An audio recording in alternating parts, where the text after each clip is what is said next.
Ladies and gentlemen, boys and girls, children of all ages, I bring to you Sharogi. Hello, hello, hello, hello. How's everybody doing today? Well, it's yours truly. I hope everybody can hear me all right. Everything looks good.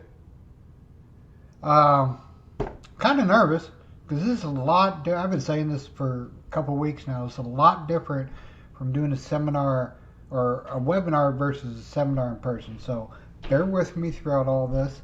Uh, I set it up on the slideshow to take breaks or to be able to pause and answer questions and stuff in chat. Um, so please feel free to ask questions, make comments, or whatever you need to do, and I will answer them as best I can. My name is Lee.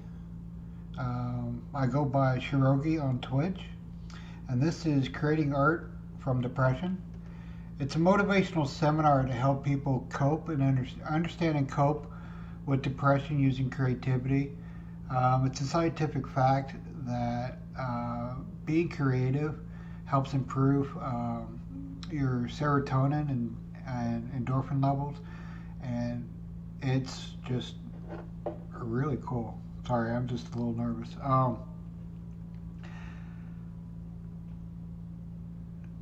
Okay, looks like I have a couple people here. Ladies, hello, welcome, thank you. So, hopefully, I set everything up and everything works great. There's not going to be any technical issues. So, I'll give you a minute to grab some coffee, do what you need to do, and we'll get this webinar going in a minute, okay?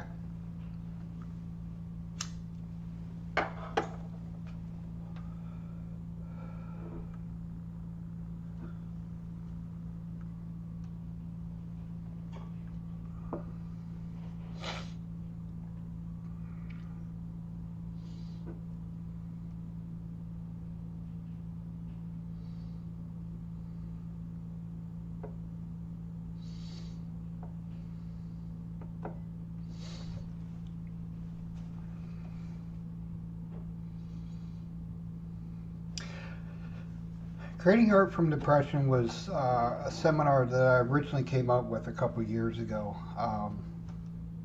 I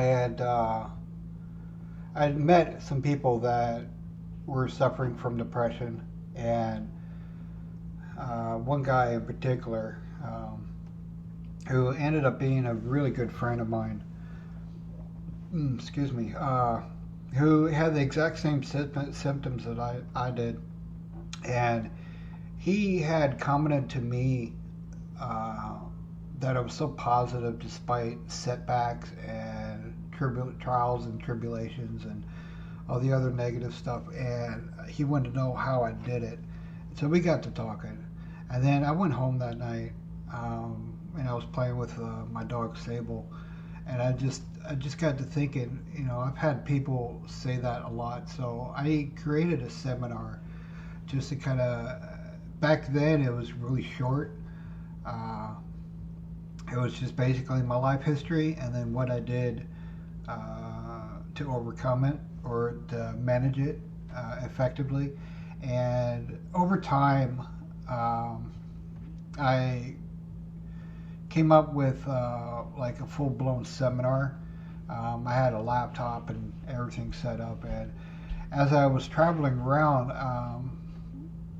and talking to different people and stuff, I had done seminars in several schools, several events, and in just group settings when I was traveling. And I'd say about 3 weeks ago, a month ago, I had met a young lady named Plenus. Well, that's her Twitch handle, and we just, I just happened to casually mention it, and her and her friends had encouraged me to create a webinar, or actually bring my seminar to, my Twitch channel. And I got to thinking, you know what, I probably could do that, and I think I could be very effective at it. So I put this together, and I was just, as I was putting it together, I couldn't figure out. I couldn't figure out exactly how I was going to present it, and I'd opened up PowerPoint and I'd started creating it and gathering all the research and information for it. But I didn't have an anthem. I didn't have a way to really introduce this, and to be uplifting and to motivate people. And then I had met a young lady named Emily Angel, who's a musician out of New York. And I loved her personality. I loved her Twitch stream. And, she was funny. She's hilarious. She interacts with her audience. She sings, oh my gosh, she sings wonderful. A lot of cover songs, but she had some original songs. And I got stalking, so to speak, her YouTube channel. And I was listening to her songs, and then I came across two of them. One is Me, Myself, and I, original song that she had created, but another one that really hit home and really got to me. It's called I Got This, and it's an uplifting song with a very catchy beat or hook, so to speak, that is so powerful and so motivational. I had reached out to her and I got permission to have it. So I'm going to take a minute. I'm going to show you the video of it and let you feel how powerful it is and what I do for other people that I come in contact with. All right. Hopefully people can hear me. Here we go. This is I Got This. This is by artist Emily Angel. You can find her at EmilyAngelMusic.com or Emily is Fun on her Twitch channel. You lose some, you win some, but you can't give in. You gotta get up, you gotta get out, work harder, work faster, work stronger. You got this. Who's great? No. Who's great? I am. Who's great? I am. You got this. Let's go. You're on the floor and you can't move.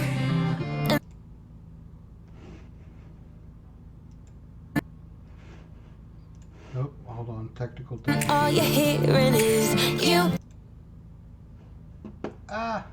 Sorry about that. Start this over. Can't do. You lose I some, should just you win some, leave it. but Sorry you can't about give that. in. You gotta get up, you gotta get out, work harder, work faster, work stronger. You got this. Who's great? No. Who's great? I am. Who's great? I am. You got this. Let's go. You're on the floor and you can't move. And all you're hearing is you can't do this. But you want more. You can't lose. So hear my voice now. Hear what I'm saying. Get up, fight that battle. Get up, win that war. Get up, win that battle. Don't forget who you're fighting for. Get up, fight that battle. Get up, don't look down. Get up, win that battle. Scream it. I got this. You know you're wrong. You know you're wrong. Scream it. But you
Pretty powerful, huh? Yeah, I love that. Ever since I found it, I have just been listening to that every day when I wake up, and I tell you what, it gives me so much energy and so much enthusiasm to. It doesn't matter what I'm going to go through that day, I can get through it. I just keep getting up. Doesn't matter what gets me down. It really helps. Um, Depression is a common mental health condition that causes changes in mood, persistent feelings of sadness. Oh, actually, probably, there we go. Persistent feelings of sadness, lack of interest, or pleasure, and can affect the way you think or act. The World Health Organization estimates that 264 million people of all ages are living with depression across the globe. Depression can interfere with your day-to-day life and negatively affect your physical health, relationship with other people, and your work. There's a lot of statistics that are out there for men and women. And here are some of the facts about depression in women. In the U.S., about 15 million people have depression each year. Most of them are women. Unfortunately, two-thirds do not get the help they need. Depression in women is very common. In fact, women are twice as likely to develop clinical depression as men. Up to 1 in 4 women are likely to have an episode of major depression at some point in their lives. Approximately 12 million women in the United States experience clinical depression each year. About 1 in every 8 women can expect to develop clinical depression during their lifetime, and it occurs most frequently in women aged 25 to 44. One of the strongest differences is people can readily see depression in women, but they don't see it in men. More women are affected by depression than men. However, male depression should not be overlooked. It is a serious condition that affects 9% of men in the United States today. Depression might not look a little different in men than women, which can make diagnosing depression in men more difficult. It's okay to have a bad day. It's okay to have days where you don't feel motivated. It's okay to have days where you don't feel your best. But it's not okay to let those bad days convince you that you're any less valuable because of them. And having a bad day doesn't make you a loser. Having a bad day makes you a human. And know that no matter how good or bad your day was today, you are always valuable. You are always worthy of love. You are and will always be enough, no matter what.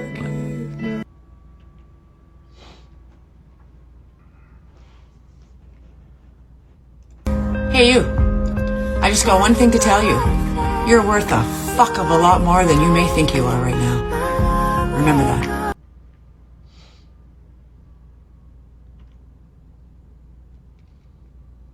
There are various types of depression and mental disorders out there. A lot of what this seminar is about is to address depression in men and women. Some of the things that I do and plan to talk about can kind of relate to other mental disorders, bipolar disorder, anxiety, PTSD, things like that. I personally have major depressive disorder with psychotic features. That specifically means, for me, my emotions are to the extreme. And without my medication, I'd be bouncing off the wall. So if I'm happy, I'm like giddy happy. If I'm sad, I'm crying. If I'm frustrated, I get really super quiet, But when people say depression, they often don't understand the technicalities of it and what type of depression a person may have. So I'm going to go through and read some of these, and if any of these sound familiar, it could very well apply to you. Maybe you have depression, maybe you don't, but maybe this will help you understand it. Major depressive disorder, also called major depression. This is a combination system that affects a person's ability to sleep, work, study, eat, and enjoy hobbies and everyday activities. Dysthymic disorder, also called dysthymia. This kind of depression lasts for 2 years or more. Symptoms are less severe than those of major depression, but can prevent you from living normally or feeling well. And there's psychotic depression. A severe depressive illness happens when some form of psychosis, such as a break from reality, hallucinations, and delusions. Postpartum depression, which is diagnosed if a new mother has a major depressive episode after delivery. Depression can also begin during pregnancy, called prenatal depression. And there's seasonal affective disorder, SAD, which is a depression during the winter months when there's less natural sunlight. A great many people experience this. They call it, slang terms called cabin fever. They get withdrawn into themselves and not as social, just because it's too cold to go outside and do stuff. And then there's bipolar depression, which is depressive phase of bipolar illness and requires different treatment than major depression. And there's seasonal affective disorder, formerly known as major depressive disorder with seasonal pattern. This depression is dependent on the season of the year. People with this type of depression typically experience depressive symptoms during the colder months of the year where there's less sunlight. I just said that. Sorry about that. Tend to dissipate as the weather gets warmer and the days get longer. Then there's persistent depressive disorder. It's also called dysthymia. I just said that. God, I should have really fixed that. I am so sorry. You are not alone. You are not alone in your struggles. You are not alone in your feelings. You are not alone in your anxiety and your depression and your worries and your fears. You are not alone. And I know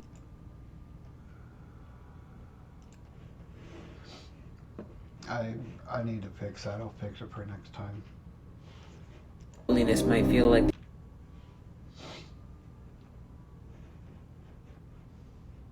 When there's a pause in the webinar or seminar, I allow for people to ask questions and just talk in general and chat. You know, part of what it means to be human is to have flaws. Because there are no perfect people, only people who pretend to be perfect. And who you are, flaws and all, is amazing, special, and is and always will be worthy of love.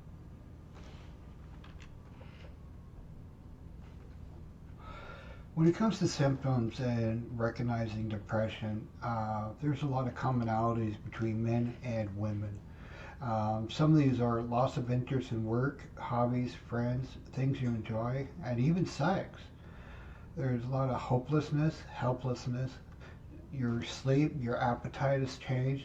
You become irritable, short-tempered, bothered, angered. You might even get thoughts of hurting yourself or suicidal thoughts. You get restless. You got energy, but you don't know what to do. But sometimes you might even have less energy, fatigue, or if you're just feeling slow down. And then there's grandiose thinking. That's, God, what would I do if I won the lottery? I would do this and this and this. That's grandiose thinking. And then there's sadly a lack of cleanliness, bathing, or even showering. You don't want to clean. You look at something and it doesn't really affect you. You know it's dirty. You know you should clean it. You just don't. And the same thing applies to personal hygiene, where you should take a shower, you should bathe, you should get clean, but because you're so depressed, you ignore it. And that's sometimes, so if you're with someone and they normally take a shower every other day, and all of a sudden they start taking a shower once a week, something's going on. This video is a message from the future. So your future self wanted me to tell you that they are so incredibly proud of you for not giving up. And even though it may not seem like it now, know that your future holds some incredibly amazing special things for you. So keep going.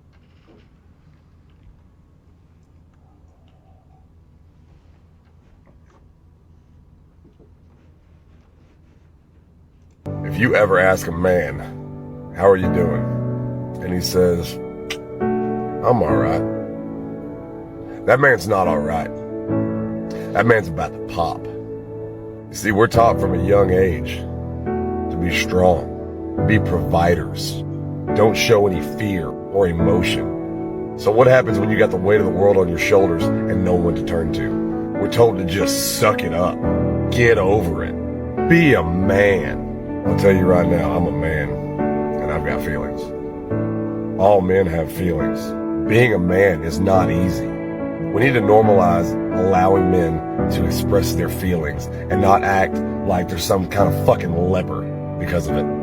If you hit a glass bottle with a ball-peen hammer repeatedly, eventually that bottle's gonna break, and it's gonna be fucking scary.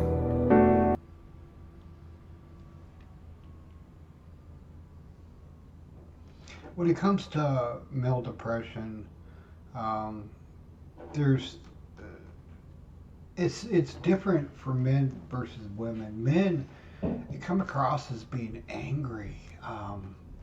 Everything manifests as being angry because they're internalizing their feelings, and they're angry with themselves, not necessarily with the people around you, but that's what it comes across as. You know, there's a lot of restless. You become easily agitated, sensitivity to criticism, loss of sense of humor, road rage, short temper, maybe even violence. You become more desensitized to food. Sometimes you eat, sometimes you don't eat. And God forbid, if you're with someone, you might even experience sexual dysfunction. You don't want to have intercourse with your spouse. You don't want to have foreplay. You just can't perform. And sometimes it might even go to an extreme, like, you gotta get away. You just gotta do something. So sometimes they'll even pursue dangerous sports. You start driving recklessly, and maybe even engaging in unsafe sex. You just go to a bar, pick up someone, take them home, have your one night stand, go on to the next one. Maybe you might even start drinking a lot. When, like me personally, I usually only have one beer a year on my birthday, maybe two. It all depends, but usually one. That's enough for me. But some guys, they start drinking excessively. They'll drink every day, all day, and it just, you don't know, when it's going to end. Or they might even self-medicate, taking pain pills so they don't have to feel anything, or smoking pot or doing drugs. Whatever they can to escape from whatever they're going through. And a lot of it has to do with what's called chaotic thoughts that just don't stop in your head over and over and over again. And it becomes like a singular focus. If you think your spouse is cheating on you, that's all you're going to think about. That's all that's going to go through your mind over and over and over again. But maybe that's not it. Maybe, you don't want to deal with stuff, so you start playing games.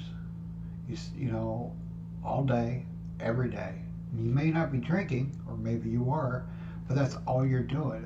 So when it comes to a specific task or a project, that's all you're going to do. If you're working on your house, that's all you're going to do is work on your house. It's just one thing, and that's all you seem to think about. And when it comes to women, it's an entirely different story. Know that you are good enough.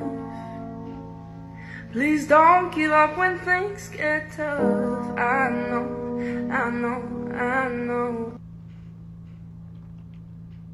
Got these little clippings from TikTok. And when it comes to female depression, obviously I'm a guy. I'm not a female. But I've asked and I've talked to females over the years, and excuse me, on top of that, there's, oh Jesus, I hate my hiccups. Give me just a minute.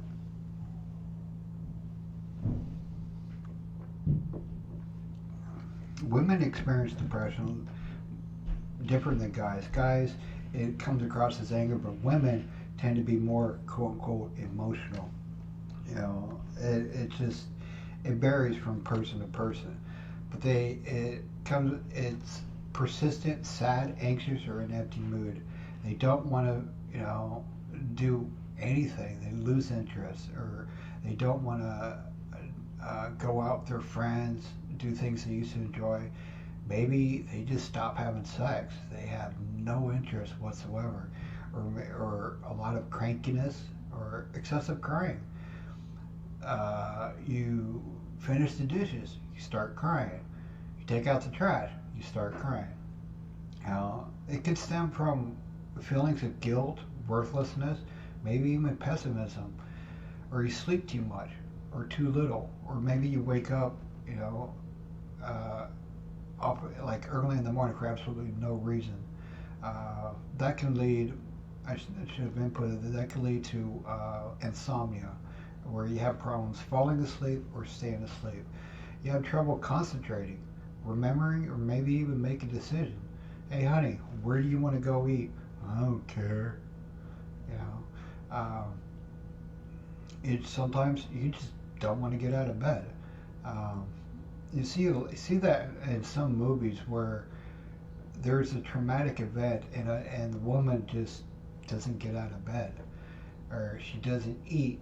Maybe might even lead to weight loss, or maybe just eating to feel better. I went through that a month ago where I just couldn't stop eating. I went through all my groceries that normally lasted me for a whole month. I went through it in 2 weeks.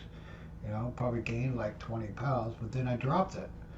So maybe you'll gain weight. Well, maybe you just stop eating altogether.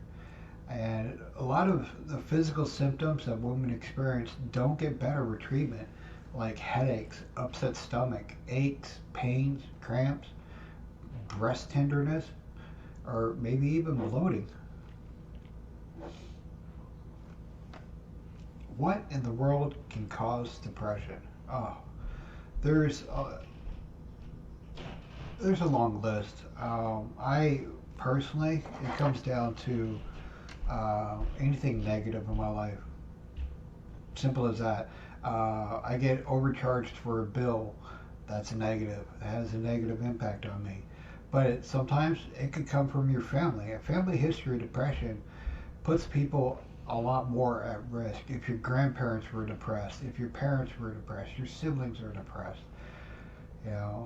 Maybe you got mood disorders in your early reproductive years. When you're a kid, something happens, and that affects you immensely, no matter who you are.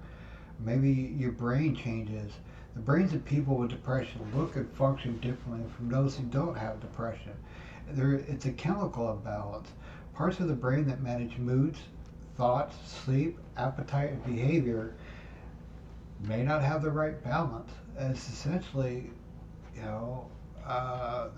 call us cuckoos. There's a stigma associated with that.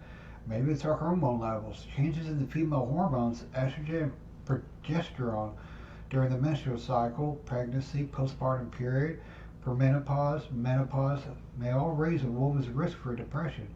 Having a miscarriage can also put a woman at higher risk for depression. Stress. Stress affects everyone. Stress affects absolutely men, women, and even children. It has a lot of serious and effects on who we are, whether it comes from an event, a life change like trauma, loss of a loved one, a bad relationship, work responsibilities, caring for children and aging parents, abuse, poverty can also trigger in various people. Medical problems. Dealing with a serious health problem such as stroke, heart attack, or cancer can lead to depression. Research shows that people who have a serious illness and depression are more likely to have more serious types of both conditions, like Parkinson's disease, hypothyroidism, stroke. Can cause chemical changes in the brain that can trigger depression. Pain. getting hurt. Women who feel emotional, physical pain for long periods of time more likely to develop depression. If a woman's abused day in, day out, or often by her significant other or spouse, more likely she's going to develop depression. But it can also come from long-term chronic health problems, maybe a car accident or a tree falling on you type accident, or maybe even sexual assault or abuse. You lose a parent, or you lose, God forbid, you lose a child or a loved one, your favorite aunt, your uncle, your grandparent. You become, you start losing it. You lose your social support system, and you worry that, if you stay connected with someone, you might lose them, and it creates an ongoing psychological and social stress that affects everything. So you go to work, maybe you're going to get fired, or you with someone, in a relationship, and for some reason they don't talk to you for an hour, so you develop relationship stress.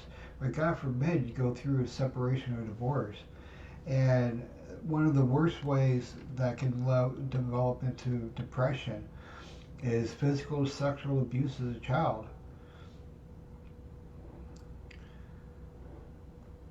I'm going to tell you a story about my life for a minute, and I hope that it doesn't change, what you think of me or anything. I've dealt with these issues, but these are reasons why I developed my depression. I'm going to go through years as I grew up until less than 10 years ago. When I was 4 years old, I watched my best friend, a black kid at the time, an African American kid at the time, burn in a house fire. Like literally, he was so scared he didn't come out, and he was burned alive. My parents divorced when I was 5 years old, and at the age of 6, my stepfather at the time sexualized my mom and made her walk around the house naked, made her dance naked, and ultimately when he was abusing her, she finally got tired of it and left. So we went to my grandparents, my maternal grandparents, and unfortunately for 2 years, for the age 7 and 8, I was sexually abused by my grandfather. I was forced to commit fellatio on him, and vice versa. And then at the age of 9, because I told people about it. I told my father, told my grandparents, told my mom, I told everybody. And I tried to describe it as, as a hot dog. No one believed me. No one did anything about it until I started acting out. And then sadly, at the age of 9, I was sent to go live with my father, who was in the Marines at the time. And he retired as a E9, Master Gunnery Sergeant, but for off and on for 9 years while I was living with him, I was physically abused. He would punch me, kick me, hit me with a cord, smack me around. He would knock the wind out of me where I couldn't breathe, and it was crazy sometimes. At the age of 14, first time I tried to commit suicide, and it was just overdose on pills, but I started therapy, but unfortunately that didn't work because the therapist, just thought I was making everything up. He didn't believe me. So I started to get angry, and I was taking that anger out on any way possible. I was reckless. I would ride my bike through the woods, dangerously. I would just find ways to hurt myself to try and get attention so I could tell somebody what's going on in my life. I ended up going into wrestling, and this one gentleman in particular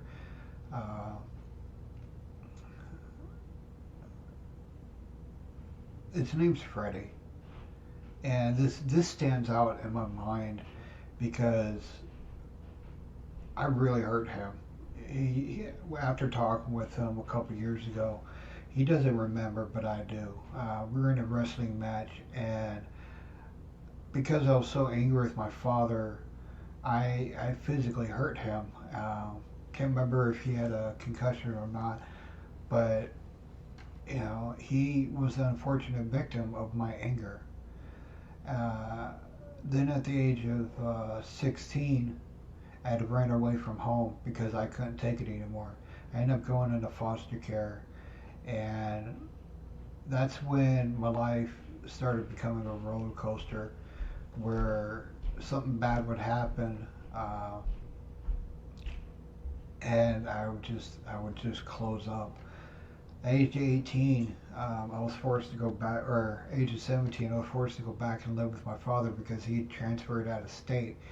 And I kid you not, on my 18th birthday, he said, get out, don't come back.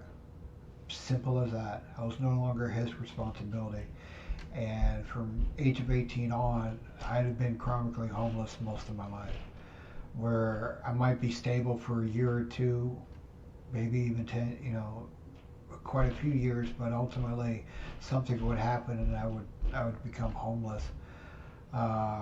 Lost my first child because of my depression, the age of 19, 20 actually, and I was so stressed and so overworked that I couldn't take care of him, and so ultimately his mom took him out of state and took him to California. Never saw him again. I still keep tabs on him, but we just don't talk. And again, loss of a child really affected me. At the age of 21, I was wrongly accused of robbing and burglarizing an entire apartment complex, like 16 units. And during the time that I was in jail, I'd gotten into physical altercations and stuff. I never really been in jail before, so I didn't know what to experience. But going from minimum security to maximum security and have a roommate that's in for a double murder can really change your outlook on life. My life ultimately, became better. I had gotten a job and, met a young lady, and we had 2 more kids. But again, my depression really took a turn for the worse because in 2005, I was in a car accident. I was hit by a drunk driver going 90 miles an hour, high on drugs and drunk, and hit me while I was sitting still at a light. And he hit me so hard, I ended up halfway into the intersection, completely demolished the vehicle, and that led to physical and disabilities that I still experience to this day, where herniated disc in my neck and my lower back. I constantly deal with migraines and multiple other things, but that ultimately changed my life. I became so withdrawn and so into myself and not caring about the world around me that I essentially gave up on my next 2 kids, my daughter and her special needs brother. I loved them to death. We did stuff together, but after a while, I couldn't deal with it anymore. And for the first time in my life, after being, me and their mom got into a vicious fight. She was smacking me, hitting me, pushing me around and stuff, and ultimately took one hit. I slapped her, and that forever changed my life when it comes to my kids. I became a destitute society. I became a woman or abuser, and they use my mental disorders against me in court. And ultimately, we have 50-50 custody, but I have to be supervised when I see my kids, and that just made my depression even worse. After that, I recovered from that little scenario, and I, was a part of my kids' lives. I moved on and ultimately met my now ex-wife and my youngest son's mother. Things were great, but my depression again interfered with our lives, and it came to the point where Thanksgiving weekend she cheated on me. And then 2 weeks after that, while dealing with that, well, back it up a little bit. That September, before that Thanksgiving, I was giving Lexapro to deal with my depression. I'll go into that detail later. So 2 weeks after she had cheated on me, I found out I had cancer. I had thyroid cancer. Relatively easy to work with and, solve and stuff, but so now I find out that maybe I might die from cancer, and my spouse cheated on me. February of the following year, she filed for a divorce. And if it wasn't for Lexapro and my son, I would not be here. I would have killed myself because I'd had enough. And it just, that was that. But Lexapro and my son saved my life. And I'll go into more details about that later. But so you can see, I've had a really messed up life, but I didn't let it get to me. Eventually because of Lexapro, I was able to deal with a lot of issues in my life and overcome what was, essentially wrong with me. Why there was a stigma when it came to my depression. Smile. Though your heart is aching, smile. Even though it's breaking. When there are clouds in the sky, you'll get.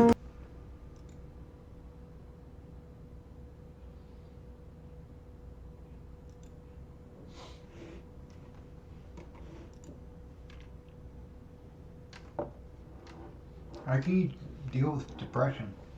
What can you do about it? There are essentially two avenues that doctors and psychologists and psychiatrists and stuff go. Either they medicate you or they talk to you, or they do both. One thing can work while the other one couldn't. Both things can work, then again, both may not work. It all depends. A lot of antidepressants, they give you, what they don't tell you are the side effects from it. I have a sexual dysfunction. I can have an orgasm, but I can't ejaculate. That's a side effect of the medication. And being in relationships, that will forever impact any woman that I choose to be with. But on the same token, it completely changed my life. It gave me a 180-degree turnaround in my life. I could manage my depression. I could deal with it. I can, isolate my triggers, and I can openly communicate with how things are going or what's going on in my life.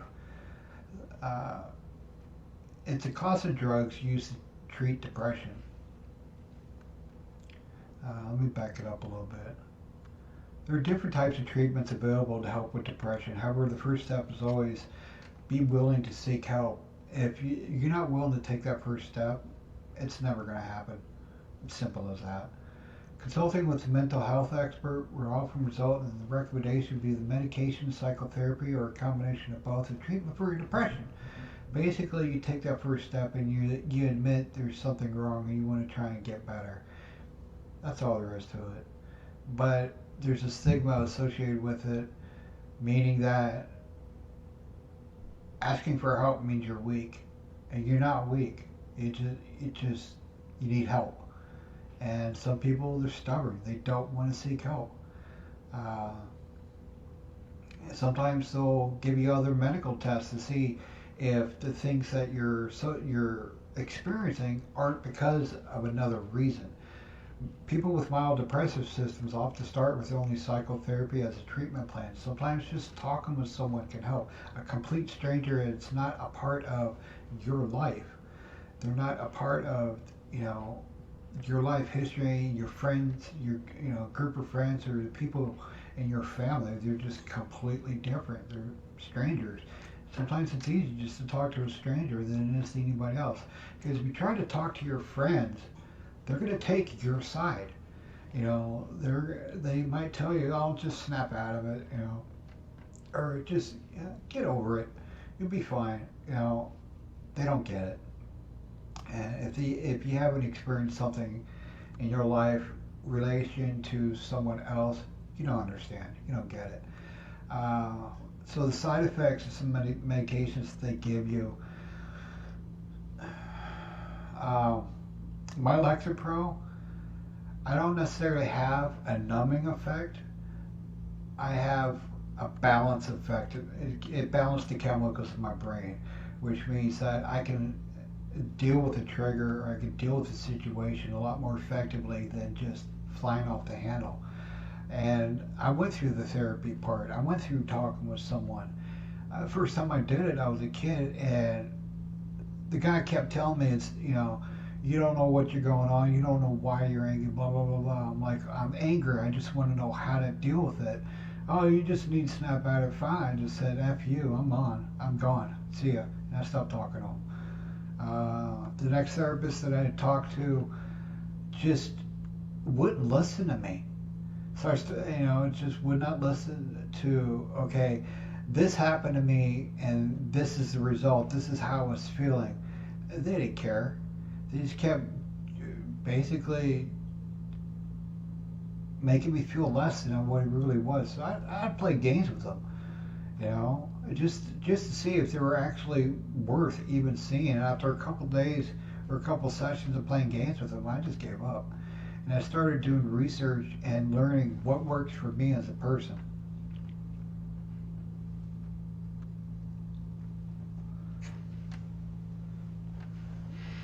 A lot of ways, they call it psychotherapy.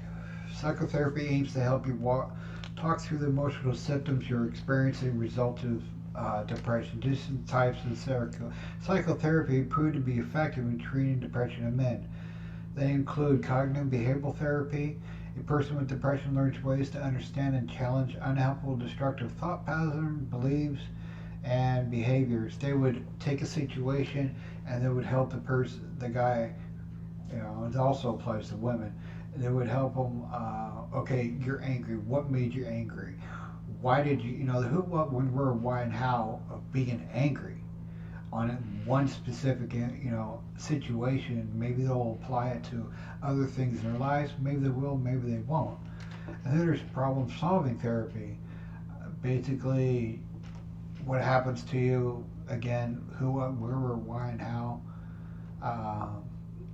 And then there's interpersonal therapy, which is relieving depressive symptoms by improving your interpersonal relationship. So you get depressed by dealing with your spouse, they teach you how to deal with your spouse. Okay? Triggers. A wonderful world of triggers. What in the world can cause depression? I went through my life history and I told you all the great many things that developed into my depression. And it was not pretty. But yeah, if someone has a specific trigger or they go through something, just be there for them. That's really all you can do. If it's just a hug, they experience trauma, grief, or loss. Someone dies in their life, or they're in a car accident, or any number of things. Anything major that can happen in a person's life can cause depression. Rejection. Oof. This is a doozy, especially for men. Men, because I'm a guy, but men and women. You get interested in someone and they're just not into you. They just said, no thanks. That's rejection, and it doesn't feel too good. Maybe just feeling stressed or overwhelmed. You're supposed to work 20-hour work weeks, and your boss is having you work 40-hour work weeks and for the same pay and stuff like that. That's crazy. Illness or medical condition. I got cancer. Simple as that. I thought I was going to die. I was going to lose everything in my life. Not pretty. So if someone has a physical or some type of medical condition, it doesn't have to be cancer. It can be a broken leg. They're limited on their abilities to do stuff. Lack of sleep. If you don't get enough sleep, you're just not going to feel yourself. Money problems. This by far should be number one, because whether we admit it or not, money is a huge issue in our lives. We need it to survive, and without it, we got to figure out some other ways to survive. Life changes. A big one that some people experience is being evicted. Can't pay your bills, you get kicked out. That's a life change. You lose your job and you have to start another one. That's another life change. Alcohol or drug abuse. I noticed a trend lately on Twitch where there's people drink on their streams. Knock yourself out. It's not something I would do. Or maybe they're smoking pot because it's being legalized, but it's in excess. They're drinking and using drugs to an excess, like huge. Losing your job, maybe even losing a favorite item. If a kid loses a favorite blankie, that can be a trigger. So you help them find the blanket. Sexual problems, lack thereof. It's not pretty, really. It isn't. The last few relationships that I've had, part of not just. I mean, I could deal with my depression, but the sexual activity or lack thereof interfered with our relationships. It just is. Being overweight, you get a piss poor diet. I'm diabetic. I should not be eating carbs, but because I don't have teeth, I can't eat half the things that I need to eat for my diabetes. Yeah, it's a vicious circle. But maybe there's a date, as part of the year or part of the season that just makes you wonder or makes you depressed. Thanksgiving weekend, doesn't matter what goes on in my life, I'm constantly reminded that that's the start of my ex-wife cheating on me. So holidays can be tough. You're not around friends and family, or you don't get into the Christmas spirit, you don't get into the holiday spirit, and it can cause an immense amount of interpersonal relationships or just relationships in general. People generally they want to enjoy Christmas, they want to enjoy the holiday seasons, but they don't. They just don't get into it. I don't know who needs to hear this today, but the world is better because you are in it. You are special, you matter, you are loved, and nothing can or ever will take away how valuable you truly are.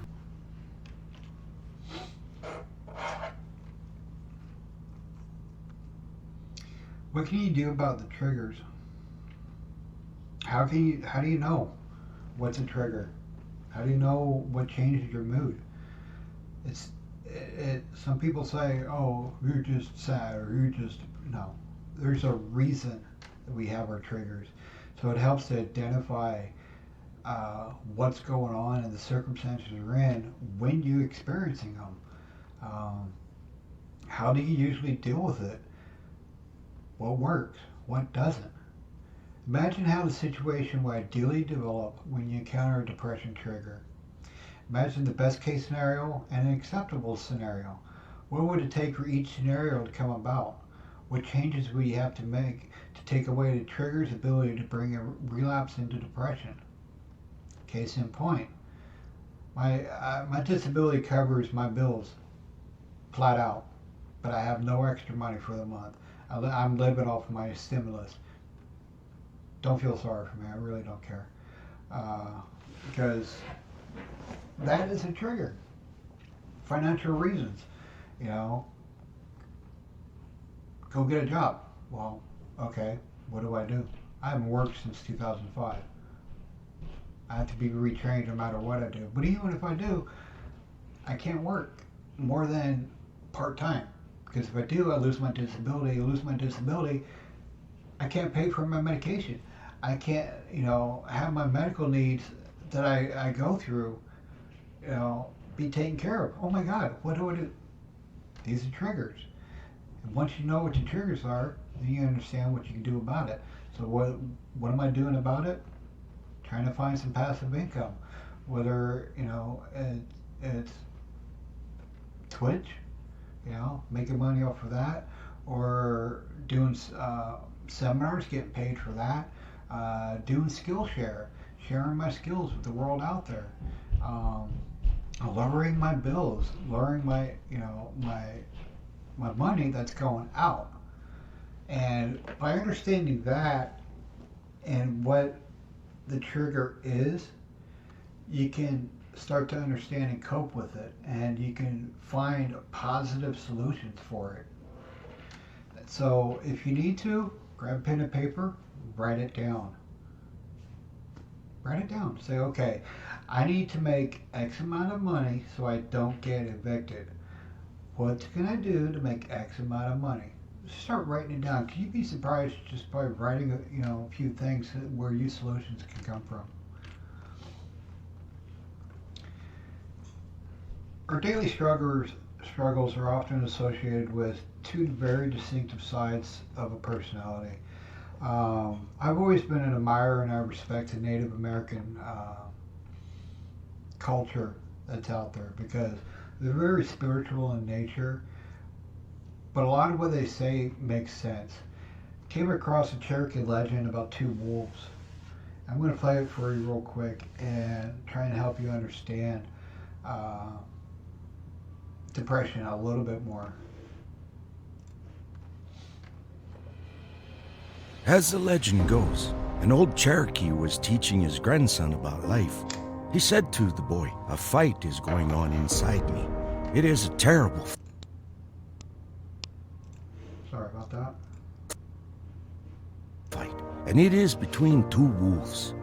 One is evil. He is anger, envy, sorrow, regret, greed, guilt, lies, superiority, and ego. The other is good. He is joy, peace, love, hope, humility, kindness, empathy, generosity, truth, compassion, and faith. The same fight is going on inside you, and inside every other person too. The grandson thought about it for a minute, and then he asked his grandfather, which wolf will win? The old Cherokee simply replied, the one you feed.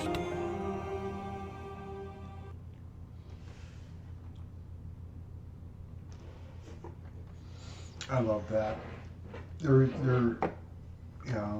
They say that the old saying is there's two sides to every story. There's two sides to depression. There's positive and there's negative. How you deal with it, can change your outlook on life in general. Hey, I hope you know how valuable you really are, and that whether other people see that value or not does not make you any less valuable. That's it. Hello, welcome. Hi, Havoc. How you doing, my friend? How to cope with depression. This is a doozy. These are things that I came up with, and also through research and stuff, that can help you cope with depression. Maybe something you're doing isn't working. Maybe, something else you try, can help you. So there's 50 things on here on how to help you cope with depression. First and foremost, you have to come to terms with the fact that you do have depression. Even if it's just a little bit. Everybody experiences it some way, one form or another. But it's treatable. You can cope with it, you can treat it, you can sometimes even overcome it. But aside from using medication or therapy or a combination of both, there's a lot of mechanisms out there that you can do to really help you get through your day one day at a time, into next week, into next month, and go through year after year. I've been dealing with depression for 45 years. It'll be 46 years next month. If I can do it, so can you. Keep a regular daily routine, consistent common tasks. Wake up, take a shower, get your coffee or whatever, start your day. That's a constant daily routine. Eating a balanced diet, get rid of junk food. 9 times out of 10, if we don't want to cook, we want to eat. So we order out. That costs money. And it's not healthy for you, really. Because improving your diet can actually improve your life in general, especially when dealing with depression. And if you can, exercise. Even if it's just walking up and down the hall in your dwelling, your residence or whatever, a couple times a day. That's exercise. I was born with a bladder almost half the size of normal, and because of that, ultimately led to part of the reason for my diabetes. So I go to the bathroom a lot. I get a lot of exercise going up and down the hallway, about 20, 30 times a day. I kid you not. It's not fun, but just getting out, walking around outside, walking to the mailbox, that's exercise. But it's also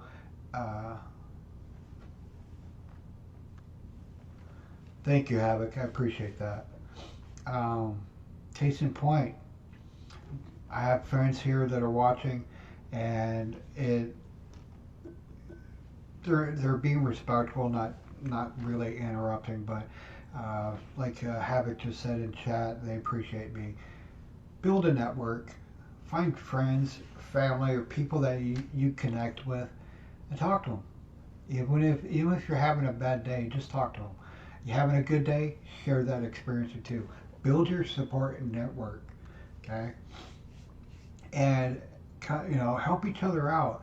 I have a great community of friends that I've developed over the last couple months. Artists, musicians, people that are just there. Even their spouses, I've come to call friends and stuff. And part of that came about because I wanted to build a collective network of people, not necessarily with depression or mental disorders, but people that I can connect with to help with my depression. So the Pyagri group that I'm a part of, all these wonderful people, men and women, we all have one thing in common. We do art, we do pyrography, wood burning, but we also support each other, and that in turn helps me cope with my depression. And learned as we're working or as we're doing stuff, we're helping each other, go through our daily activities. But one thing, we get so focused, we go through the singular focus mentality, and we were working on one thing. We need reminded to get up, stretch, drink, or hydrate, take regular breaks. Doesn't matter what you're doing, just take a regular break. You're mowing the grass, stop. Take a break, drink some water, whatever you need to do. And try to identify troubles or things that are happening without dwelling on them, okay? You get a neighbor's dog that won't stop barking, that could be trouble, but okay, the dog's barking. Do you have to, dwell on it and stress over it day after day after day, whatever? No, the dog's gonna bark. Just let it go, okay? And don't dwell on negative things in your life. Don't, excuse me. God, these hiccups, they're driving me nuts. And don't focus on the negative things in life, okay? That's my trigger. That's my number one trigger, is negative things in my life. I focus on positive things in my life. I try to be as positive as possible, day after day after day. And if something good happens, I acknowledge it. I see it for what it is. It's positive. It's a good thing. Maybe writing in a journal. Write your thoughts down. They always say, sometimes be, into your work or stuff or stuff, you can't get out of your own head. So write it down. That's maybe it's just a short sentence. So and so pissed me off today. What a turd. I'm trying to refrain from using profanity. Reduce your stress. If you don't have the money to pay your bills, either get more money or accept the fact that you just don't have the money. Let it go. And really, that's sometimes. I mean, I don't want it to be black and white because it's really a gray area. But if you're short, either find the money or accept it. When you're trying to sleep, I'm really bad at this. I have a routine now where 30 minutes before I fall asleep, I try to relax. I just sit there or lay there or whatever, complete darkness. Might smoke a cigar or something, or just try to get my mind off of everything and just try to relax. And if you have a relaxing atmosphere in your surroundings when you're trying to sleep, 9 times out of 10, you're going to sleep better. They always say, don't go to bed angry. Don't do it. Because you're going to be tossing and turning all night long. Learn how to stop negative thoughts. This is where actually cognitive development therapy or dealing with chaotic thoughts can come into play. Therapy actually didn't work for me. I take a pill called Flexeril, which kind of organizes my thoughts, so to speak. It's for anxiety. But medication may not work for people, or maybe you just don't need it. So you can find ways to, stop negative thoughts yourself. Any number of things. If you think, I bring this up because it's a good example. You think your spouse is cheating, and they keep telling you it's not, and there's no evidence pointing to they're cheating. So why bother? Trust in the fact that they're not cheating. There you go. Try to keep your place clean. Because when it gets dirty, it makes your depression worse. It really does. I make a habit of every day when I wake up, I clean the house. Whether it's just doing a couple dishes.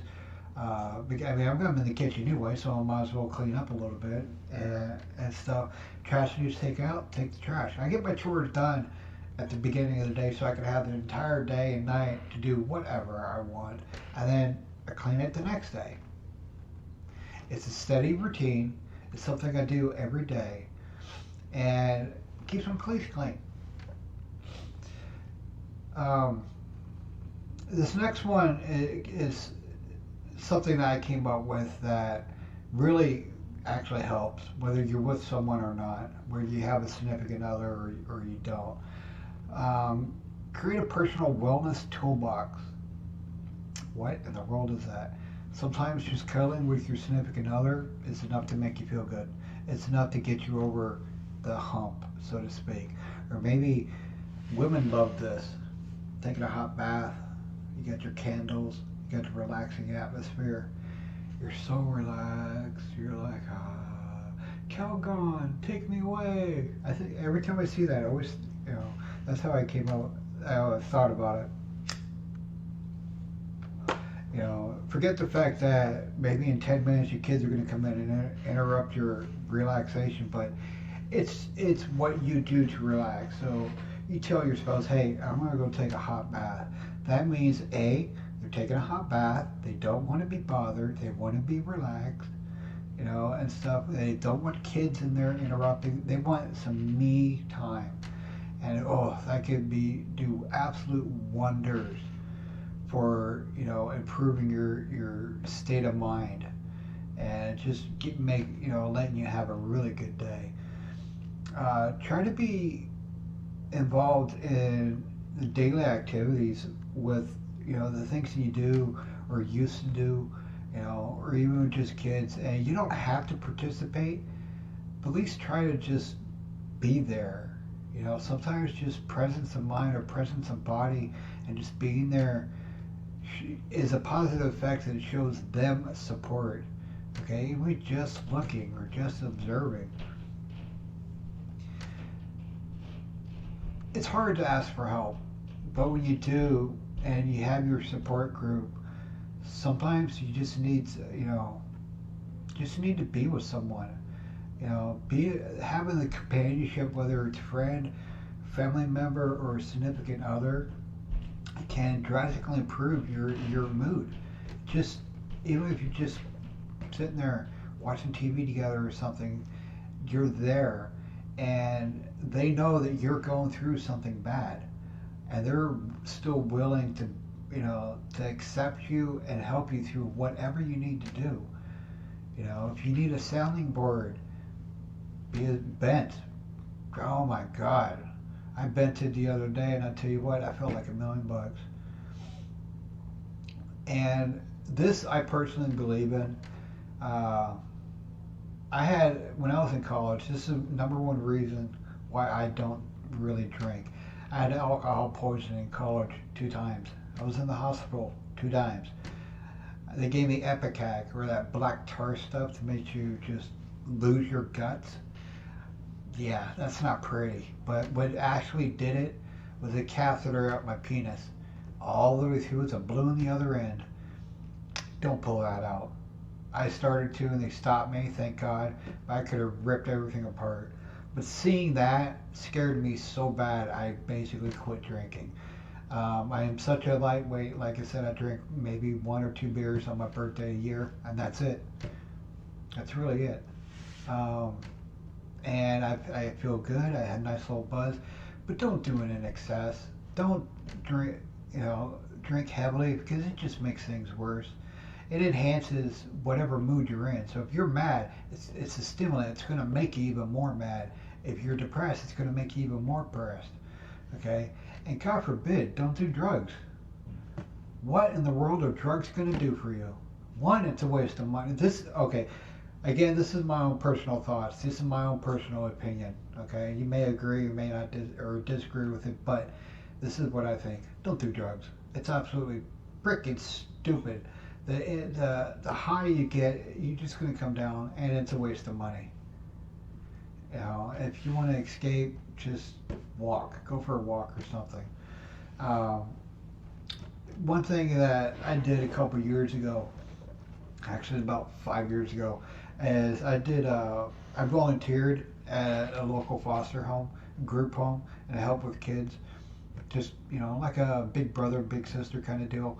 And just went out, did stuff, and ultimately what I didn't know in the background was it was a bad place. Kids are getting abused, yada yada yada. But I helped with them, and it made me feel like $1,000,000. And I apologize. I didn't mean to say yada yada yada. It's a super long story, and I'm trying not to get off track. But the unfortunate thing was, yes, the kids were abused. They ended up shutting the place down. The kids went to multiple different other foster care homes. One kid even went to a mental institution because he completely lost it. And it was really sad. But I like to think that volunteering, whether it's just, you know, for a charity or just helping a friend out or whatever, can really help you feel good. It can. And sometimes just going for a walk. I know one guy, he overcomes his depression by jogging 5 miles a day. 5 miles a day. Guy's fit as a fiddle. It's just amazing. And of course he gets on me for eating pizza all the time. So, but that, you know, those are, you know, your friends. But if you can't run, go for a swim. You'd be surprised.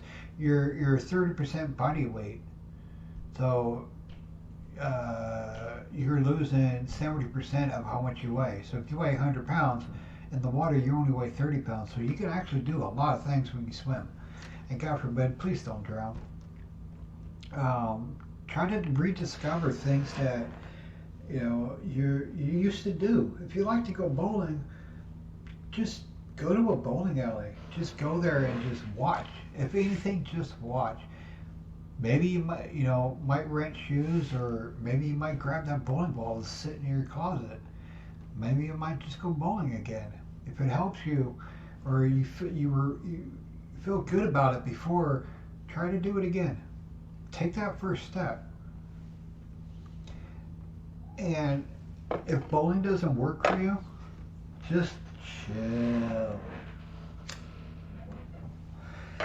I say this every time one of my friends starts ranting and raving, and they're just, they're really going at it. I'm like, just chill. Just chill. I try to make it humorous to lower the negativity that's emanating, but find different ways to relax. Find different ways to chill. Just sit back, and even if it's just sitting there, you relax, you're just staring outside, zoning out, watching the wind blow. Sometimes that's all you need. And if it's an absolute beautiful day, which it is, go outside. You'd be surprised just walking, spending a few minutes in the sun. Just sit there. You sit there with your eyes closed. Or you sit there and just look around. Just being in the sun. Vitamin D is healthy. Healthy. Don't sunburn. God forbid, don't stay out there so long you sunburn. But when you isolate yourself indoors and you don't go out, you're actually making your depression worse. So if you get a chance, go outside. Even for just a few minutes. Sometimes we develop an all or nothing attitude. If a problem comes up, we're going to bet the house. We're going to do anything and everything to find a solution. Okay? That's an all or nothing type mentality. It's not always black and white. It's not always just one solution. It could be a different solution. Open your mind. Realize that things are going on that you can't just solve them with a hammer. You can't. If TV's not working, don't hit it with a hammer. There might be other reasons for it. So try to come up with a different solution than one you're actually used to. And if you're with someone, it's called overgeneralization. Not everything's the same. All because you've been cheated on 20 times in the past doesn't mean that the person you're with is going to cheat on you. Okay? Don't give them a reason. Chances are they won't. I use that as a reference because I experienced it, and it's easy to project or to talk about. Embrace positive events or things. Something good happens. Your brother has a kid. Embrace it. You got a nephew now. How many ways are you going to spoil that kid? How many ways can you take the child out and just show him a good time and get him so hyper and so wound up on sugar, you give him back to your parents and let them deal with it. It's positive. It's fun. They might not like it, but even still, so if it's a beautiful day outside, that's a positive thing. Go outside. Just, take that first step. Go outside. And if something negative happens, don't jump to conclusions.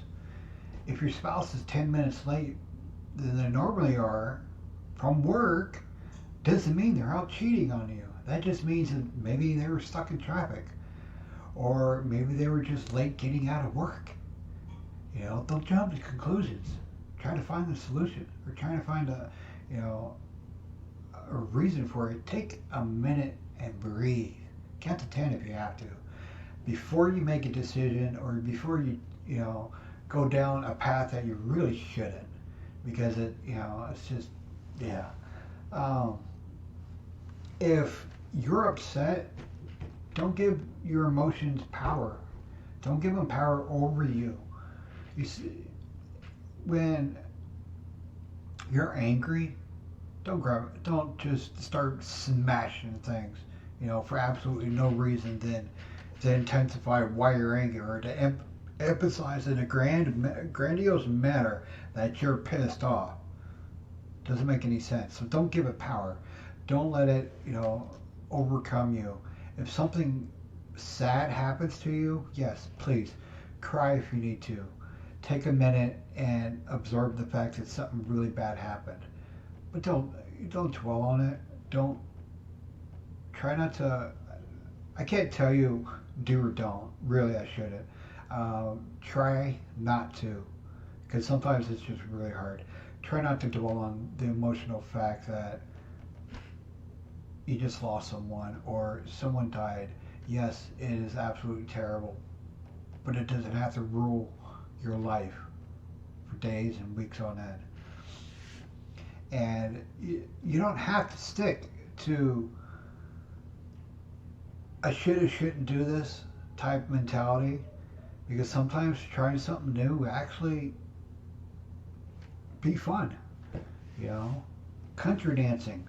I did country dancing years ago when I worked at the Buffalo Rose and the Grizzly Rose in Denver, Colorado, and Golden, Colorado. A lot of famous country bands went through there, and I actually learned how to do the electric slide. That was brand new. I was scared to death doing it, but I did it. And it was fun. So sometimes finding something new can actually drastically and tremendously change your life. It really can. Try not to label yourself negatively. I'm fat. That's a big one. I'm fat. Okay, no, you're just overweight. Or your bone structure is specific that you're always going to be larger than normal. Okay? I'm fat. That's a negative thing. Or I'm stupid. No, you're not stupid. You're uneducated. That's really what it comes down to. You didn't know something, so learn it. Okay? And sometimes you just got to ask for help. Sometimes you just got to say, I can't do this. I need help. Whether it's professional or personal, taking that first step and saying, I need help, can drastically change your outlook on life. It really can.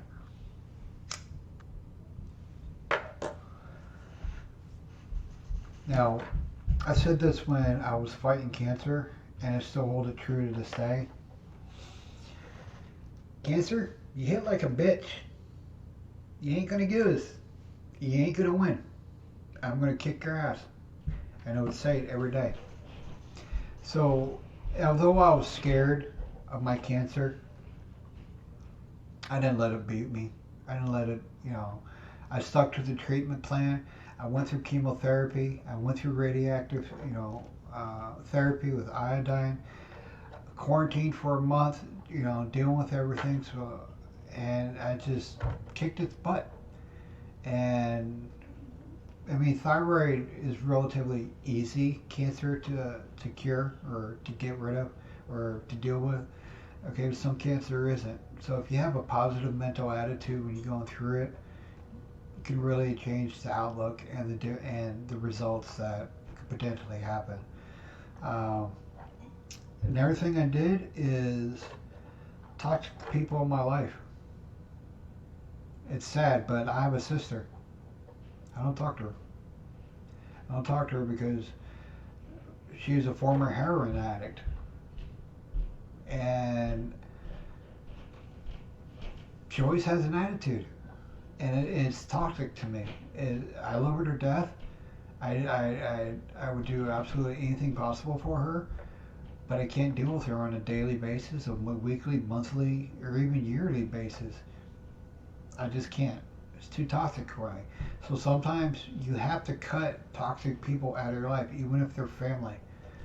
If you get a friend that's constantly drinking and being stupid and just absolutely batty on everything they do. Everything's to the extreme. They're toxic. Say thank you, I love you, but I can't do this. You know, they mean that much to you. Come back. Spend time with them once every couple months, or God forbid, cut them out of your life altogether. It happens. We all grow up and we all move on.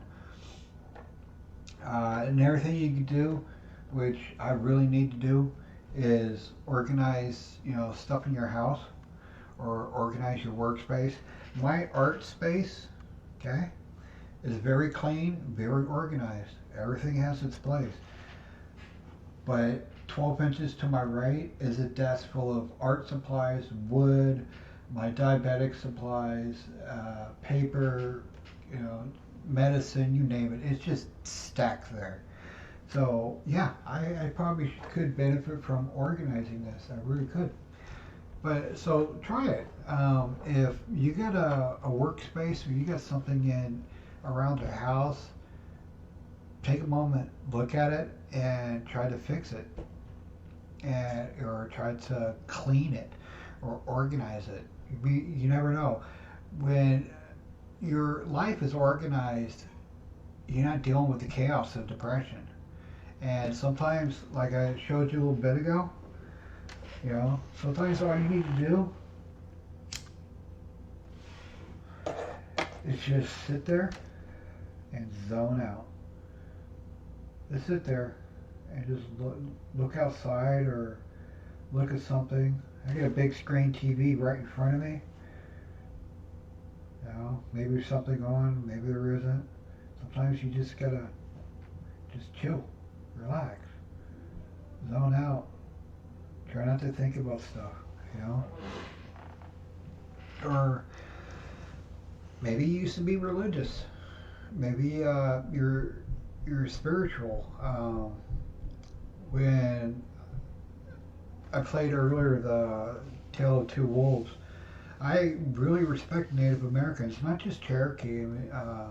There's Sioux, there's Blackfoot, there's Apache, there's Comanches. There's different types of tribes out there.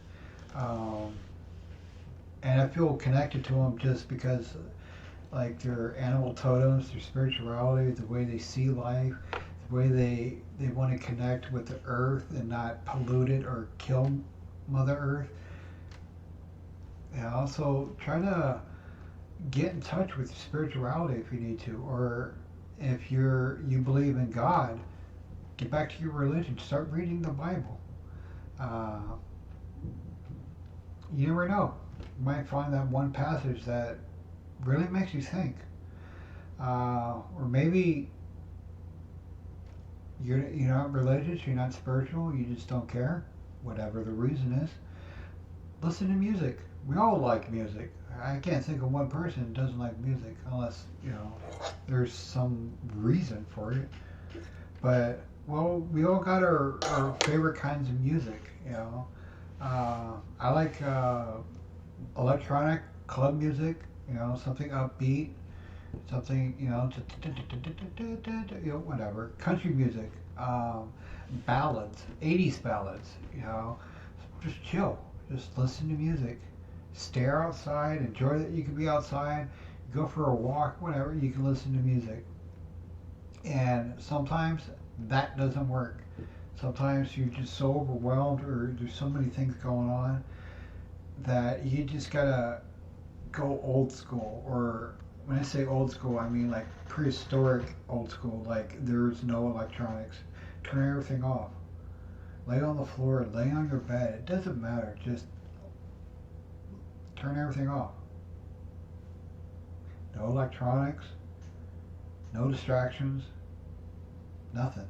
Just relax. I know people that do yoga. I've never done it. I know what yoga is. It's all different kinds of poses, and it's an exercise, for people to stretch their body out, but they like it. I've never done it. I probably could do it, I think. I don't know. We'll see. Another thing you can try is called acupuncture. You got little needles poking inside you. Yeah, and they get into pressure points, and pressure points can relieve tension and stress and all kinds of stuff. Doctors. If a doctor tells you not to move, don't move. If a doctor tells you to stay off your feet, stay off your feet. Listen to the doctor, even if you hate it, because they went to school for it. You did it. Okay, they're there to help you, and by telling you to do something and not to do something, they're helping you. Just follow the directions. Some people, they're stubborn. They let their emotions overcome them. If you know your yard needs mowed, but you got a broken leg, should you really be out there mowing the grass with a broken leg? Probably not. So maybe you should just ask someone to help you, or pay someone to help you. Try to set attainable goals. Wake up every day at 9 o'clock. Doesn't matter what's going on, whether you could sleep in all day if you wanted to or whatnot. Set a goal. If you could accomplish one goal, you can accomplish another goal. You can accomplish another goal after that. Okay? By attaining goals that you set for yourself, you actually improve your quality of life, believe it or not. Because it's a positive thing. It's something that you can do. Sometimes you like being outside, but you live in the city. Go to a park. Go walk in the woods, or go on a trail. Excuse me. Just be out in nature.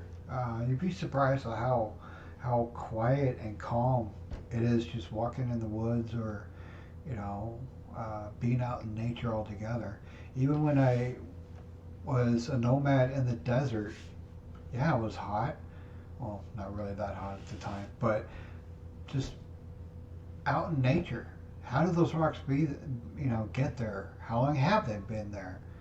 Look at the shapes of the rocks. It's just, you're not dealing with your depression, or you're not, letting it kick your butt. You're actually try to be more positive about it and say, oh wow, that's kind of cool, I guess. Even if you're not into it, but just being out in nature can have a healing effect. Depression has the stigma. A lot of it is people just nasty. For guys, we're just lashing out. We're being ugly to other people and stuff. You don't have to. Sometimes having actual manners can make a world of difference, not just in your life, but in someone else. I'm old school. Please, thank you, yes sir, no sir, yes ma'am, no ma'am. Chivalry, opening doors. Sometimes just being nice to someone, or even an animal, can just make you feel like $1,000,000. Feeding a squirrel, feeding a stray dog, or a cat for that matter, can actually help you feel better. Practice gratitude. Say thank you. Appreciate what is going on, whether it's that particular situation or what's going on in your life. Appreciate it.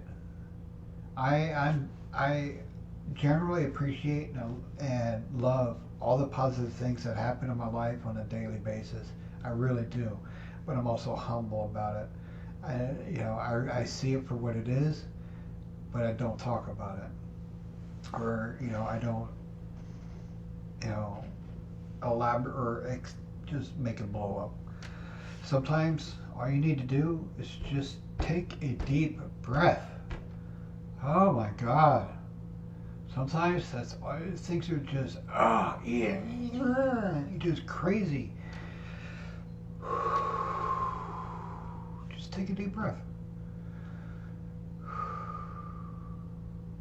There's a breathing exercise that I like to do sometimes. Inhale for 4, hold it for 7, exhale for 8. 2, 3, 4. Hold it for 7. Let it out for 8. You know, it helps. Be surprised. I sometimes I'll do it before I go to sleep. Next thing you know, I'm out like a light. And some people are lovey-dovey. Some people aren't. Sometimes all they need is a hug. So I try to practice this in my streams and stuff. I do virtual hugs, you know, because I can't actually touch people. But when I say hugsies or virtual hug, that's me showing that, hey, I appreciate you as a person. Now, this one here, this next one, baseball bat, punching bag. Sometimes you have so much anger that it just, you're going to explode. You're absolutely going to do something drastic. Hit a bag, hit a wall. Well, not a concrete wall, but you know, do something other than hitting a person. You don't have, because you're pissed off doesn't mean you have to hit someone else. You know, go get a punching bag, a pillow, grab a pillow and punch it, or do something, but don't hit a person. Please. It can ruin your life. Okay? So, baseball bat, punching bag, or just punching a bag period, that can, you know, do absolute wonders. If you're taking a bath, scream underwater. Be surprised, sometimes just screaming can actually screaming can actually do wonders. You release so much stress just in the screaming effect in itself. Alright. And then the last thing, I mean, I can come up with probably more, but there's one thing that has helped me. It's my magical one thing that will always put a smile on my face, improve my mood, and get me through, you know, from day to day. I have that magical one thing. It's my son. I was actually given the chance to be a father to him. I've been able to raise him as a kid, and he's so much like me. It's not even funny, but he brightens my day every single day. Because of him, I got through being cheated on, cancer, and a divorce all at the same time. And we talk all the time. And he gives me joy knowing that I'm his father and I can be a part of his life every day. Doesn't matter what I go through in my life. Doesn't matter how bad it gets. Doesn't matter how destructive things get or chaotic things get in my life. I will always have that one thing, and that's my son.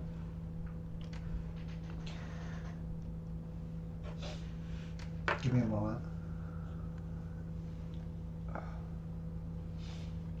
So, what is creating art from depression? I mean, really, what does it come down to? I said it earlier, and I'll say it again. Being creative has a very positive effect on depression. It also improves mental disorders, believe it or not. What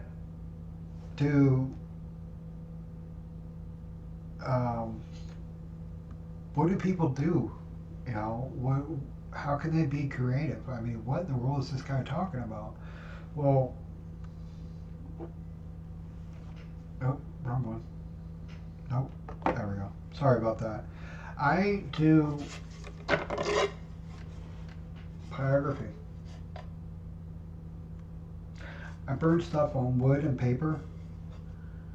It's very meditative and therapeutic for me. That's what I do. That's how I manage You know, that's my creative outlet. But there's so many others. So many different ways that you can, you know, find ways to manage your depression.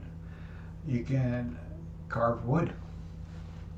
You can sing. You can play an instrument. You can go acting. Famous actor Drew Carey. Or Jim Carrey, sorry. Jim Carrey. He has depression. Another actress, Kristen Bell.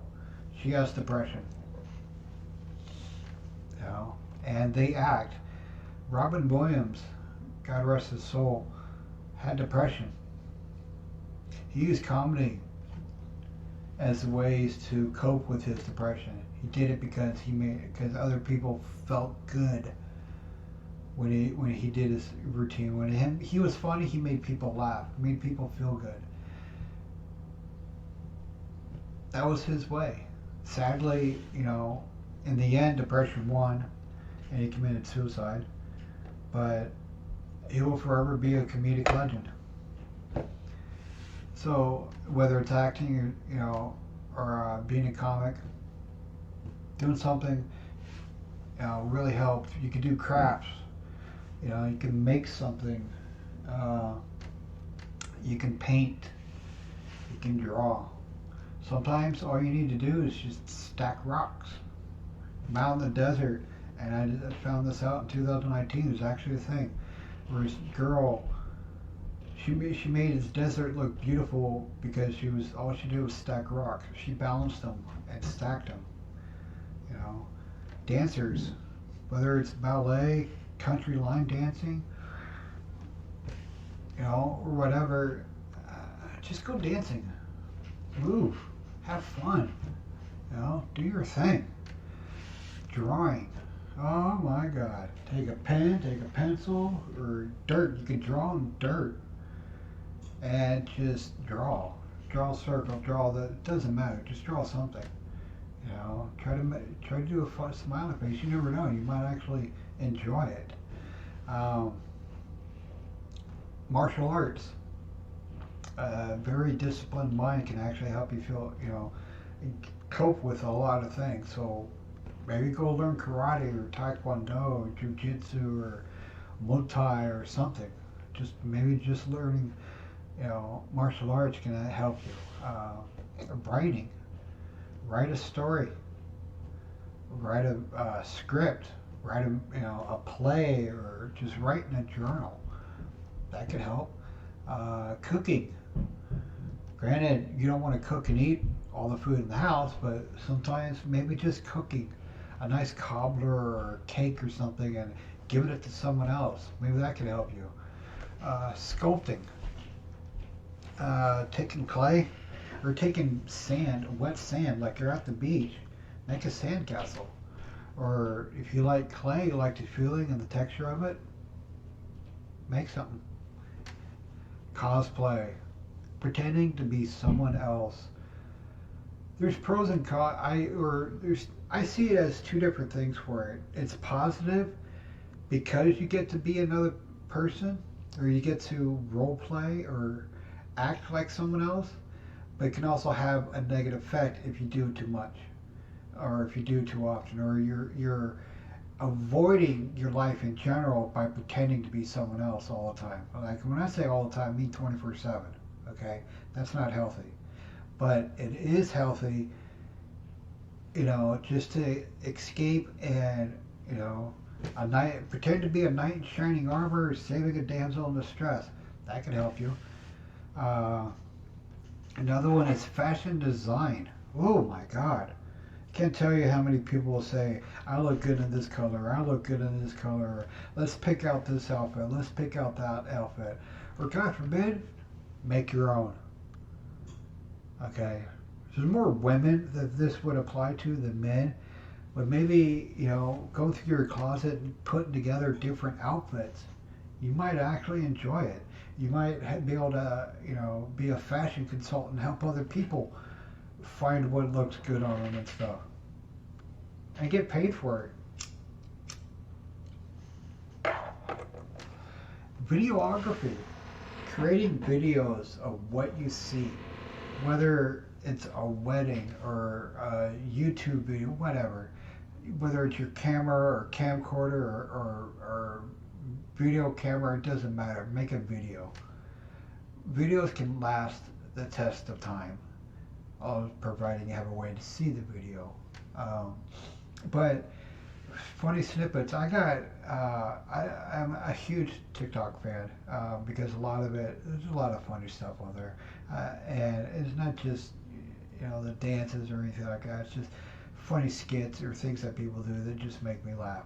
So I create a bunch of videos, and so that way I can just watch one video and see all of them at once. I used to do TikTok Tuesdays on here, where I'll just play TikTok videos for my entire stream, and that is technically videography. But the same can be applied to photography. If you see something you like, take a picture of it. Or the saying, you could, if you take a picture, you can stop staring. You take a picture, it'll last longer, kind of deal. I love photos of my son, and I go through them, often, and just remember all the times and feelings and emotions that I had that are so positive for me.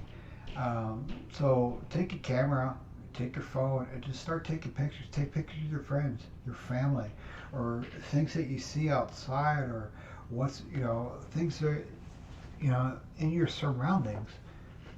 And when you get them all, you can do graphic design. You can make a nice little photo collage. That can be fun.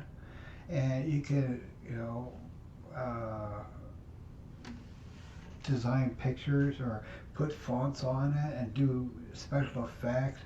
You can do all kinds of stuff. And you never know. Maybe you want to put up a website. You can create a website and put all that up there and share it with your friends and family. And one of the things that are part of the website that you create is animation. With a lot of it, you see GIFs and stuff. Just, whether it's like a cartoon or something, doesn't matter. But it's something that you enjoy, and it's something that you can do repeatedly. One thing that I'm actually into is creating music. I've seen so many musicians and stuff, and been indirectly and directly involved with the music industry since 2002. I was an agent for a Scottish group that I met at Glasgow Highland Games in 2001. I had created a CD to, compress videos and stuff. Basically, I created a DVD before DVDs came out, but it wasn't just one movie. It was actually an entire event. Photos, videos, text, history, just all kinds of stuff. It was like an interactive website on a CD. So anyway, so I met this Scottish group and became their web designer, and then that developed to they wanted to tour the United States, so then I became their agent, and lo and behold, one of the people in the band, Joseph Kilner McKenzie, got his song Sergeant McKenzie into a movie. Now, years ago, he was part of a Scottish stunt crew, and they were in the band at the time. They gave their CD to the Braveheart director, Randall Wallace. And Randall has said time and time again that song, Sergeant McKenzie, haunted him. He knew he wanted to have it, and he wanted to use it, but he didn't know what. Until We Were Soldiers came out, starring Mel Gibson. It was based on true life events in Iron Drink Valley in 1969.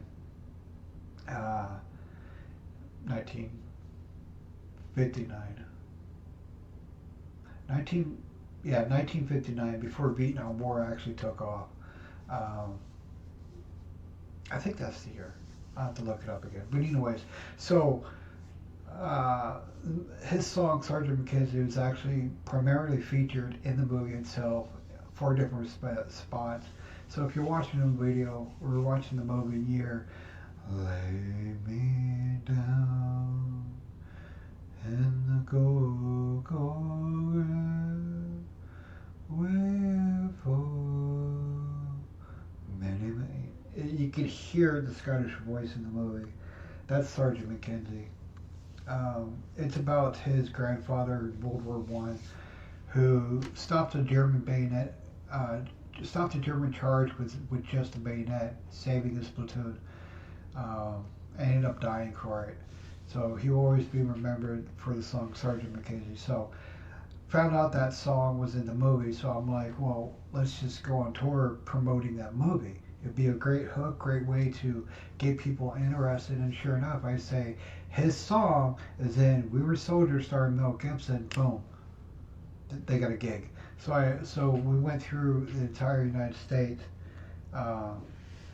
East Coast and West Coast, you know, doing all that. I got to meet Randall Wallace. We had lunch together, and I had a big old poster signed by him and stuff. And you know, he's so down to earth. He's sitting there with just jeans and a t-shirt on his fireplace. He's got his assistant and stuff. Above him is just memorabilia from all the movies and stuff that he did. So directly and indirectly, I've been a part of the music industry for almost 20 years. And one of the things that I wanted to do is create my own melodies and stuff. So I thought about being a DJ. And when I say that, is mixing tunes and stuff. Some people, they do body paint. They paint their body. You know, that can be good for depression. Or sometimes just listen to acoustics or sounds can make you feel better. A kitten purring, a dog licking you or giving you kisses, or the swish of a dog's tail, you know, things like that. So they call it ASMR. I don't know what it stands for, but it has something to do with sound. Or maybe you're creative. Maybe you are, you know, you like to create stuff. God, whoever created cell phones changed our lives, changed the way that we can communicate. They invented this. That can be therapeutic for depressions. Or, you know, you're writing something, you know, when it's not just a journal. Maybe, you know, you see a movie, and God forbid, that movie was stupid. They could have done this, they could have done that. So, what can you do about it? Hi, thank you, Azura. What in the world can you do about it?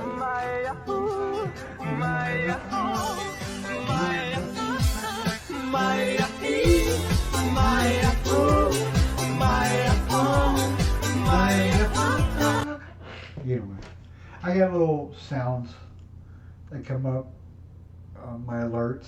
I try to find, you know, stuff that I find funny or positive. So, yeah, speaking of music, so you like to write, you just watched the movie, you think it's stupid, you could have done better. Well, write a script. Learn how to write a script. You open, expand, you got this shot, you're doing this, you're doing that, so and so says this, whatever. But if scripts aren't your thing, maybe write a play. Be a, you know, a stage actor or something. Or maybe you want to build stuff. Maybe you could build the stage for the acting.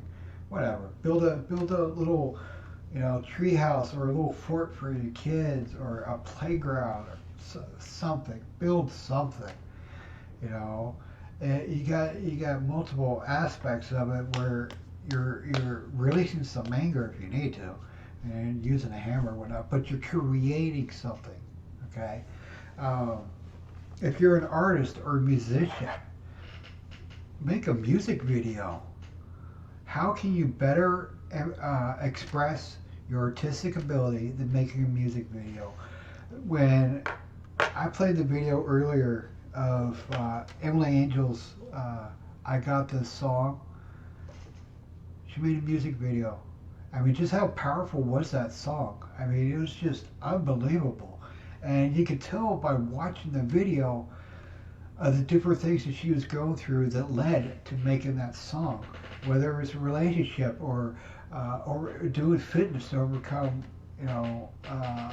obstacles and achieving various goals, making music video, hell, you can make a video of how to groom a dog. If you're really good at taking care of animals, maybe make a video of how to groom a pet or whatever, Pets can actually be really good for you, but if you don't like pets, try cooking. I said that twice actually.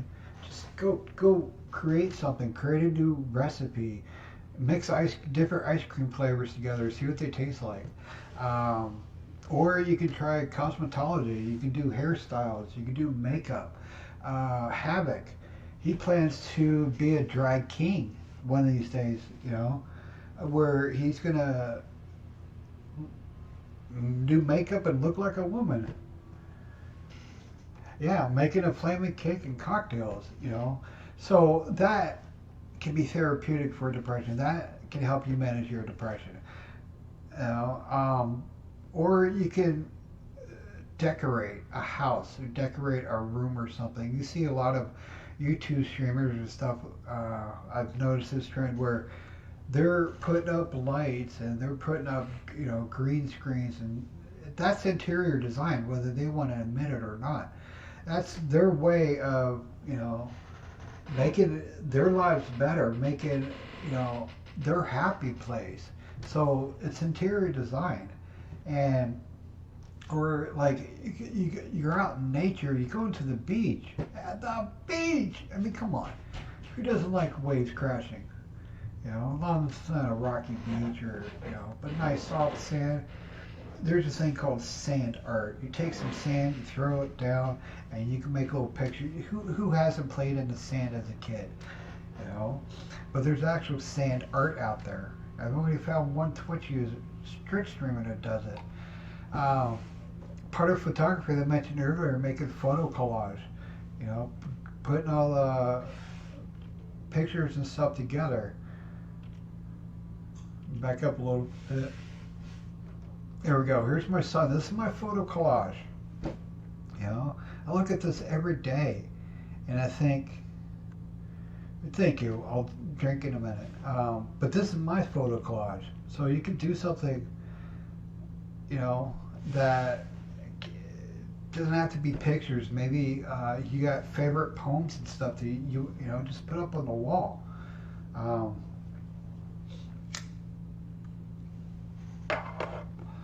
Smells, candles. This isn't a candle, but certain smells have been known to be their aroma or the smell that you have been known to make you feel better. So it could be a very great way. You guys, here, final drink. I need to get some coffee here in a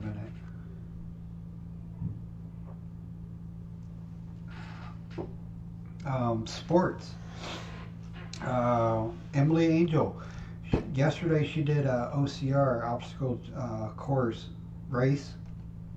Obstacle course race. Yes, that's what OCR stands for. Anyways, so she did that. What in the world is it? It's overcoming obstacles, climbing over a beam or swinging, through bars and stuff. That can be therapeutic. And I'm sure if she does it, so guess what? It must be doing something awful. Amazing for her. Not awful, sorry. But amazing for her. And that's a form of sports. Keeps her physically fit. And it helps her mentally, and all the stuff. But sometimes you just gotta hit something. Yes. Yeah. Just go hit a punching bag. If nothing else, you need to just do something or be destructive. Hit a punching bag, but do not hit another person. I repeat, do not hit another person. It will destroy your life. It really. You'll never live it down. Okay? That's basically my webinar. that is basically my webinar. I'm going to open this up. I'm going to take a short break and then open up for questions, comments, or just talking with my viewers. Okay. In the meantime, this is my socials. If you get a chance, you find it useful or whatever, follow me on my socials. Of course, donations, subscriptions are greatly appreciated. Granted, I'm not an affiliate yet. I'm still working on it, but you can do all that. So I'm going to take a short break. I'm going to refill my coffee, and then I'll come back and have a chat with my audience. Okay? So, be right back.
Yes, she loves that. I can tell. Play a video for you guys real quick. Try and put us in a very positive mood. I Got This by Emily Angel. You lose some, you win some, but you can't give in. You got to get up, you got to get out, work harder, work faster, work stronger. You got this. Who's great? No. Who's great? I am. Who's great? I am. You got this. Let's go. You're on the floor and you can't move, and all you're hearing is you can't do this, but you want more. You can't lose, so hear my voice now. Hear what I'm saying. Get up, fight that battle. Get up, win that war. Get up, win that battle. Don't forget who you're fighting for. Get up, fight that battle. Get up, don't look down. Get up, win that battle. Scream it. I got this. You know you won't. You know you won't. I scream it. That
Mm.